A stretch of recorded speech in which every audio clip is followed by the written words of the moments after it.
Cheap Joe's Art Stuff. My name is Julie, and today we are here with our very own Leslie, and she is going to talk about her process, some of her favorite materials. We're going to be doing some painting and creating today, but this picks up on a longer discussion that we've had in a prior video about like her experience level and what she brings to her work, and so she's going to show us a little bit about all the cool stuff that is her favorite art stuff to use. So tell us a bit about this smorgasbord of awesome here. All right. What you got?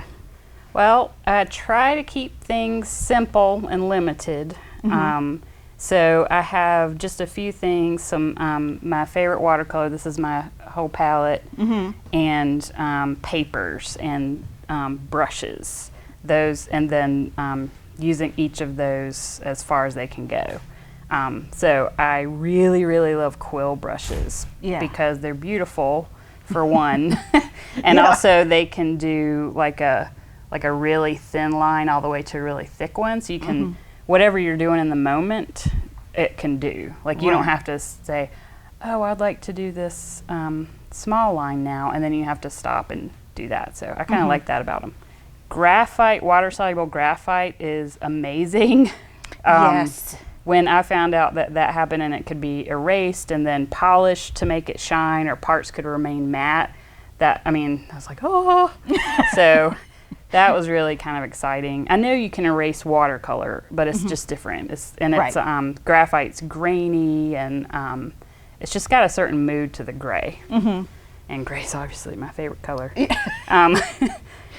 We're talking about how funny it is that you and I have like a synthesis of gray some days. Yeah. We'll walk in and we both have our gray. Yeah, I get made fun of for only wearing that. But and the kind that we have that you're using is Art Graph. Yeah, and it's a watercolor graphite, so it's a little bit of graphite with gum arabic in it. So. Yeah, and it's just beautiful. And they have been making some really weird kind of graphite products that I can't wait to get into, like the powder, and then there's these sticks and these weird tools that you play with. So and the putty. The putty is really weird and really interesting. Weird, but totally fun. So fun material. I really like a lot of the Daniel Smith Primatech because they're ground from stones, like actual mined stones, and so they have these really weird characteristics. Like some are sparkly. I know I'm not as much into the sparkle as you are, but it's neat, granulating, and they're usually real subtle. I made a bunch of color cards so that Leslie's all in the color card camp, and we appreciate that. If you haven't seen, we have videos about using color cards and making color cards. It's really handy, yeah. Yes. Because it's inspiring to see these out. You're like, oh, you start to get excited about color, and then what I do is I collage with them. So I'm like, okay, today I kind of want to deal with these, so I'll limit to those couple of colors, or if I want to throw in a third, I can try out a bunch of different ones. Since what I do is the process is so transparent, I do have to make certain decisions before I go in. Right, so, and I think with some people, they do go in with a very clean idea, and then sometimes it gets muddied, when you have all these options, and sometimes it's better to hone the idea before you go walking into it. Yeah, and I like to choose specific color, because I don't do a whole lot of color mixing.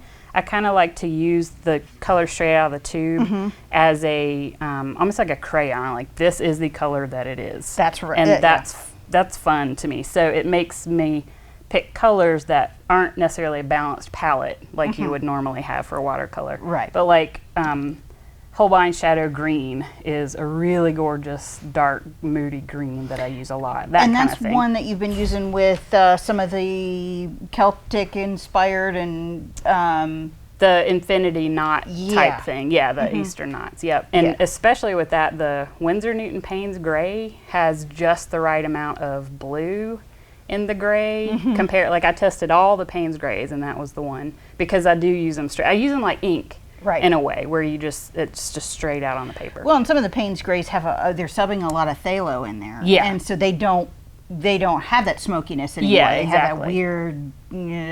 Every brand is different. And I mean, that makes it kind of fun. And The other one, let's see, Blue Stone is the one that I just got from American Journey. That, yeah, that's a really dreamy cool color. I don't have a color swatch of it yet, but I'm going to really be playing with gorgeous. it. I've got it in my little limited palette for today, but yeah, it's heavenly. Yeah, so that kind of color range, and looking for really physical characteristics in the paint, more sometimes only more so than the color. So paper is the other important thing. I like Stonehenge a lot. This is actually the printmaking Stonehenge that's been around forever, and I've been using that because you can do anything with it, like drawing or washes, anything like that. And they just came out with the watercolor paper, which is really cool. So I like doing stuff on that now too. So that's kind of my go-to. And then this is the Cotty paper. It's like a handmade paper that is made of cotton, and it's got these crazy decal edges, and the surface is just so homemade looking and unrefined. So it's a neat difference to me versus the Stonehenge, because in the paper has a lot to do with how the materials act. Right. Yeah, and the finish you can see here where it's, you know, how granulating it is. And then when you frame it, you know, you float it, like where the edge just comes like this, and then the edges are nice. I like that. It's so beautiful like that. I love it when you can make use of the deco and enjoy the whole thing. Yeah, because it makes an object. You know, it's not just, it's not back there. It's an object, almost like a sculpture.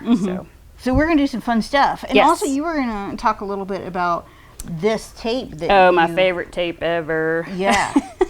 And this is how you're doing the infinity knots. Some of them, yeah. Some of them? Yeah. Okay. They're these larger geometric drawings. And this is the only tape that I've found that uses on paper. It's Scotch Low-Tack artist tape. And it is super, super smooth, and it won't pull up the paper at all, like ever. And so you don't have to worry you've done all this intricate taping and work, and then you pull up and it rips up, because that makes you cry. Yeah. But and then makes me say bad words. But, yeah, on top of that. Yeah. And it makes just a super clean line. So like this is some of the water-soluble graphite I taped off on the Stonehenge earlier, and it's just like when you untape it, it's like angels sing. And I just love that line. Yeah, it's satisfying. Yeah, it really is. They should have more untaping videos on YouTube. Cheap Joe's ASMR. Yeah, untaping. I'm going to untape. So, yeah, and then you can see in there, within that strict hard edge form, the graphite, this graphite does all kind of weird, neat things in there. So I like that. Oh, it's pretty. And that's what we're gonna do. Which is, these are some examples of making kind of a pool or a puddle with a water-soluble graphite and dropping in some color here or there. Like you can see here, forget what color that is, maybe Terra Verte. This one's got some Quinn Gold. So just dropped in there and then leave it to dry and just kind of see what happens. Like, that's the fun part to me of any watercolor or water media, is that you can push it around and stuff, and then you go to bed and you wake up the next morning and it's done something really cool. So there's not, that lack of control is really, you get a surprise. Right. And then on top of that, I like to use a mechanical pencil to do these kind of slow lines that make this for a kind of meditative headspace on top of all that organic stuff underneath. So we're going to do that today. I love it. Yay. I'm so excited. So let's move these out of the way. And we're going to work on Stonehenge. This is their warm white. They have, another thing that's cool about them, they have these little shifts in tone of the temperature of the paper, which I think is really fun. Using a Princeton Neptune brush, because it's one of their quills. It's synthetic, but it's really, really thirsty. Yeah, and holds a point really well. Yeah, I love this. I can do anything with it. And we need a lot of water. Okay.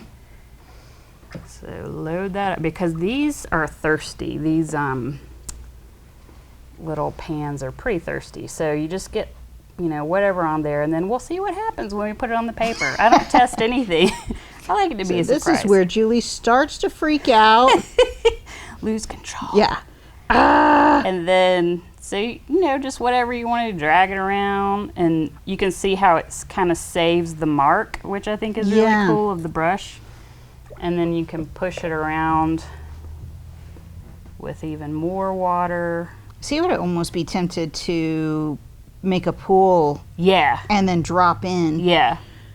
Just because I feel the need to control things more. You're doing good.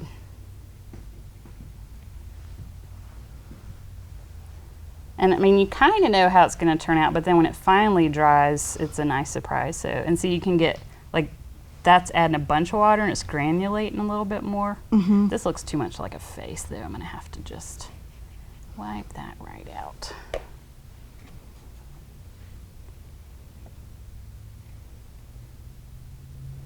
Like anything you want to do, this brush will do in the moment. So because this is more like a action to me, you know. Yeah, this really is very, very sharp. Yeah. And then if you want to drop in, I don't know, some sort of color that it want or not, I might go with a. I think I need to tone, like, take a little punch out of this. Soften the edge. Yeah, and I was worried it's going to be all that super texture. dark. Just with the mark. It's cool. Yeah. And this is doing interesting stuff in different places, so. Yeah, and you can, like, sometimes I tip them up to dry them, and or like turn it upside down, and then it'll make a weird pool, and then you come back later and it's done something you didn't know. And then this is one of those weird Daniel Smith colors. It's like, ooh. And that's going to granulate a whole lot. I think that one is Zoisite. Yeah, and like you said, that whole series is made from ground semi-precious stones. Yeah. And they all do behave differently because, like, just basically they are chemically very different. Yeah, there's really nothing else like them. I feel like I'm collecting rocks in a way because I have obviously I have a rock collection, but yeah. So you get rock paint. Yeah, and I am using the Cheap Joe's American Journey Bluestone because, I don't know, the whole thing just feels very smoky to me. Yeah. And that color is just like a enchanting smoke color. Yeah. Cool. So, I think I'm going to leave that. Yeah, I think this is the good part because you don't have to deliberate a whole ton. It I know, that's what's nice. You just kind of play with it, and it's all in the moment. It's a happening all by itself. Yes, it is. Yeah, cool. That's neat. Ooh, it's growing. Okay, so I'm going to put this one aside. Okay. If you want to play around with the pencil, do you want to do any lines or anything like that? I got my plain old number 2 for standardized test taking. This what you can see here, the difference between the watercolor version of Stonehenge and the printmaking version, because this one holds the brush strokes. It's just because of the sizing. Right. So both, and this one's much softer and you know, rounder. Yeah, in terms of tooth, they're pretty similar. Yeah, exactly. Because I love hot press. That's my and then there's handmade paper. So it's like I go between the extremes. But and then for the lines, I usually just do freehand. I need my glasses. I'm gonna put something under my hand for this part because I don't know. I'm gonna start in the middle so that I know the line is straight to begin with. Not that that really matters, but that's my rule for myself. This is ASMR. Listen to that pencil. I know. That's a sound I don't totally enjoy. Oh, really? Yeah. Well, you know, because honestly, when I'm at home by myself working in my little studio, there's a lot of music going on, and it's really loud. Yeah. Because I don't, like, especially with colored pencil, you'll lose your mind. Yeah. Like, listening to that stuff. Yeah, I definitely, like when I'm doing a big batch of work, I like to put on podcasts or now, do you like the educational ones, or do you like the talky ones? Crime. Oh, really? Yeah. There's some really dark stuff going on out there and some podcasts that's just fascinating to me. And then not to be too kind of annoying, but I live in a really beautiful place where it's like on top of a mountain all by myself, and there's birds tweeting in my wind chimes and the wind's blowing, so that's, you know, all in here when I make work a lot of times. So I don't actually meditate when I do these, but it's got the same feeling. It has the same effect, like, yeah. Very calming. And this is what I was talking about with people resonate with that, or they get it, and they can feel that they can empathize with the process, because drawing is more transparent, I think, than painting. Like, it's less of a mystery how it happens. You can see the mark. Right. Everybody's drawn something at some point in their life, so it's this neat connection that I really was surprised people got into.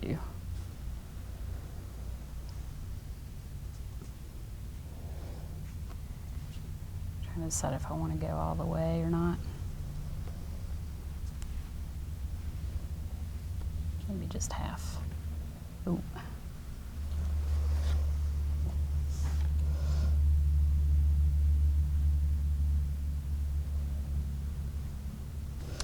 I love listening to the Hound Tall podcast with Moshe Kasher. Just I don't myself. know that one. Oh my gosh, it's so fun. They have a panel of comedians that sit down and have a substantive conversation with an expert in a particular field. And the comedians have a way of derailing conversation routinely.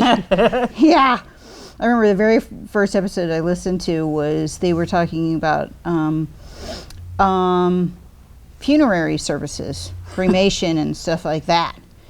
And this woman was an expert in that whole industry. Oh, it just went downhill. But it was so much fun because you're learning something. Yeah, but it's also funny. But it's pretty much like sitting around in a high school classroom when you were 15 and, you know. And you can see this is something the Viarco rep actually pointed out that didn't occur to me before, that graphite stays matte until you polish it with pressure. So that's why the pencil is like this shiny graphite on top of the matte brushed on. So I thought that was cool. I think that's all I'm going to do for this one, is just leave half done. Yeah, I think I'm going to probably quit too, because it feels like this is balanced by this. Yeah. By that, so. Yeah. And then you could, you can erase this stuff too. Like on this one, you can see like little bubbles of graphite, and then I went back in and erased out. So you could go back and forth just like you would with any kind of charcoal or graphite. Now, were you using an erasing shield or just? I used that and a electric eraser. Okay. So it just, you know, really pinpoints the graphite. I like it because the bubbles are kind of in contrast. Yeah. It's like a positive, negative thing. Yeah, and it's like a reaction. All the stuff on top is a reaction to what happened in the moment on the bottom. I kind of like that idea. I love it. So thank you so much. Thank you for playing along. Fun, yeah. I will have some stills of our little finished pieces here at the end. So, well, thank you for joining us, and we hope that you enjoy. Thank you.